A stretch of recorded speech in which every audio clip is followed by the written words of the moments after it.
Almost done है, बस मैं उसको ऊपर जाके देखे आईडी वगैरह देखे बस देख के चेक कर रहा हूँ कैसे कैसे. Oh my goodness. Oh my goodness. For the first time, I think we need to be in a very 50-50 kind of a predicament. So, what has happened at the Optus Stadium in Perth? India 133 for 9.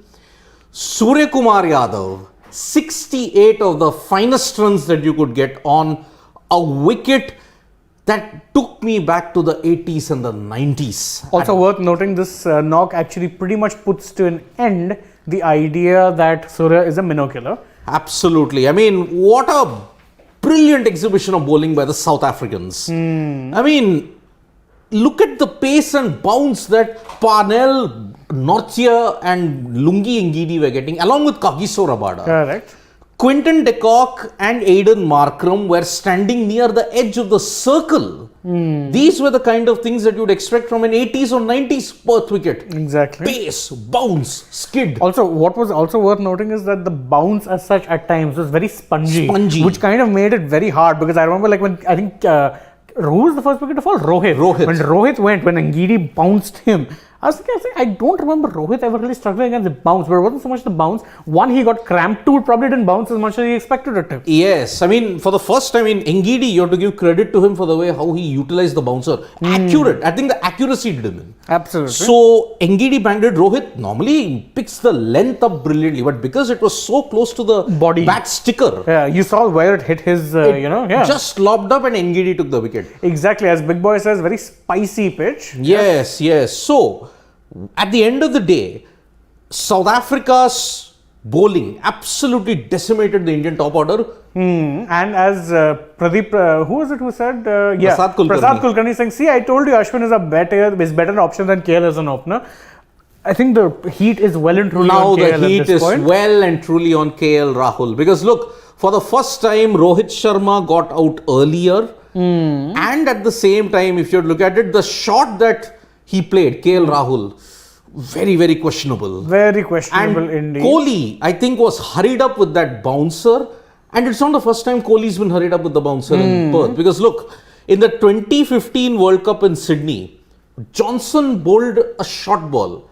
Normally, we would have thought at March, the Australian pitches would be dead. But you still got that extra lift. And Kohli, in trying to go for it, just hold out to long leg, to fine leg. Roy SP, KL Rahul does not have Astle in World Cup. So Astle had a good one in 2003.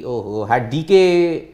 I think he said if DK had actually fired, we could have possibly been getting more than just, what we did. But Astle had a pretty good 1996 World Cup, Roy SP. He hit 100 in the opening game against England in Ahmedabad. DK doesn't have the game for such precise situations. Pragjwal Yadav saying bring Pant. Okay. DK played a very strange innings. Yeah. He neither looked in, neither looked settled. Exactly. I think the problem, what is happening with DK is that he's been so pigeonholed into this role that, you'll have to just play for 7-8 balls, 10 balls. He doesn't have a template to last for 20-30 deliveries at this point in time. Now, it's very important to note that the Pant versus DK debate is now facing a two-pronged battle. Pant versus DK, Pant versus KL Rahul. Correct. Who will you pick? Will DK play as a proper keeper and let Pant open in place of KL Rahul? Or does Pant open and keeps DK out and get Aksar, Ashwin and all these kind of things? So, it's an interesting thing for sure. Very interesting conundrum. Harsh Khatri says, we learned nothing from the game against Pakistan. We can't play on spicy pitches.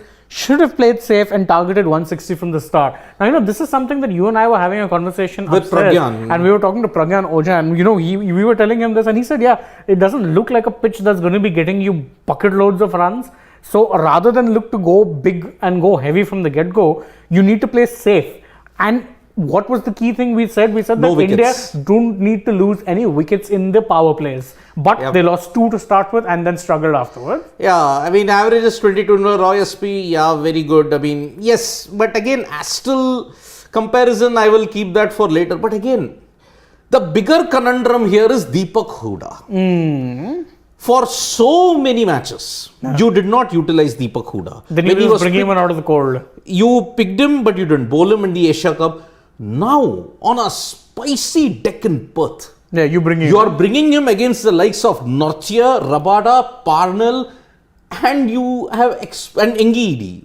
Now you're saying, what have I done that you're putting me in such a pressure situation on a spicy deck with probably the best bowling attack for this wicket? Exactly. He was really like a fish out of water. And it showed. The shot that he played, twice he was above, he was lucky to not edge it. He fell cheaply. In fact, as Akash Bharadwaj pointing out, he's saying that, what is the use of Hooda in this thing? Could have stuck to Akshar, at least gotten a left-hander there. Now, you look at the wicket here. Who is the most, if you may say, economical? I mean, who suffered economy-wise? Keshav Maharaj. Exactly. And you have two spinners. And you have two spinners today. One necessarily will not bowl his full quota. But you got another spinner. Yeah. At this point in time, why do you, if you have to have buffer, and I maintain this until, why do you need buffer until number 9 and 10? It means you have no confidence in the top order. You will not have confidence in the top order if you keep on picking a buffer until 8, 9. Why aren't you confident with your top 6? It's a very simple equation. You could have easily picked some other bowler who was capable in these conditions.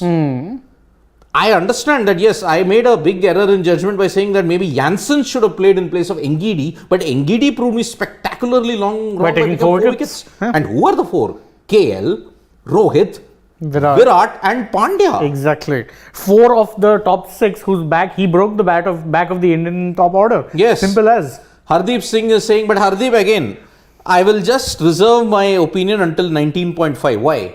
If the South African pacers could get this much spice and lift from this wicket, the Indian pacers are also equally capable of doing it. I don't know. I have my doubts on that, because unlike the South African pacers, we have swing bowlers more than pacers. Who's the express pacer in this team? There is no express pacer. Shami will be the only one on this wicket who I really fear. Bhuvi. Swing. He can also swing it from the deck occasionally. Yeah, fair enough. But again, this pitch seems to be suited to a bowler who can hit the deck. There's only one hit the deck bowler in that entire team. And you are missing Mohammad Siraj probably. But again, everybody's saying Siraj best on Perth. But again, Siraj will not give you that consistency. But Pradeep Shivalsan has an interesting comment. He says that, look, this is South Africa's match to lose. But going by the last match, 130 could be tricky. Good if we win.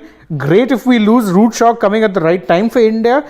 Also, Pakistanis will be fuming. I mean, see, this match has a very good, it can be like the Zimbabwe-Pakistan game in Perth. But I think South Africa are not so complacent. And they don't look, yes, they look vulnerable, but I don't think that they will, this kind of tracks actually suits the South Africans a little bit more, because De Kock, especially for De Kock, this wicket is really up to his thing. It's tailor-made for him. Yep. Sir, it used to be on the Indian team. Only you are the most experienced player in all countries. Davis cricket very sarcastic. Very sarcastic. Appreciate and very naughty. Yes. But our job isn't to play. Our job is to talk about the game with you guys. Our job is also to play. But our job is to also ensure that we don't go so overboard and not underboard. That is our main But job. I think, who was it who was making that point? It was Harish Madhisachi. Yes. He's saying that no left-handers in the top 5. Easy for bowlers to stick to the same line and length and trouble them. Do you think a left-hander might have made, bowlers to change their line and length? Correct. In fact, that was the reason why I was against dropping Akshar Patel. Yep. That was the only reason. Perhaps yet again, the thing that would have played on the Indian cricket team management's mind is, okay, Akshar is a left-hander, you have 3 left-handers. The unfortunate thing is, the shorter boundary at the left-hand side will be targeted. That was the main reason probably that it happened. And Raj Dasgupta saying Perth near to Joburg. Yeah, probably the conditions are very similar to Joburg in that sense. But so anyway, I think what the match has begun. I know you guys brought in a lot of comments, and actually there were a lot of them which I did want to take and discuss. Yeah. Unfortunately, a little out of time because match is starting. But do join us after the match. We'll be live. We'll take all of your comments. We should. Yes. So India should learn should such games and be prepared for semis. Ooh, I'm actually fearing Let the us- semis. let Let's us not not get get there. into One that. match at a time, please. One match at a but time, for now, yep. we're going to get back to watching the chase. You guys should do the same. Yep. Then join us. We'll be discussing it, breaking everything down once the match is over. Yes. Thank you all for joining us. As always, like, share, subscribe, comment, tap the bell, follow us on Twitter, Facebook, and Instagram, and download the SportsTak app. Thank you all for joining us, and bye-bye. And see you at the match end. See you at the end of the match.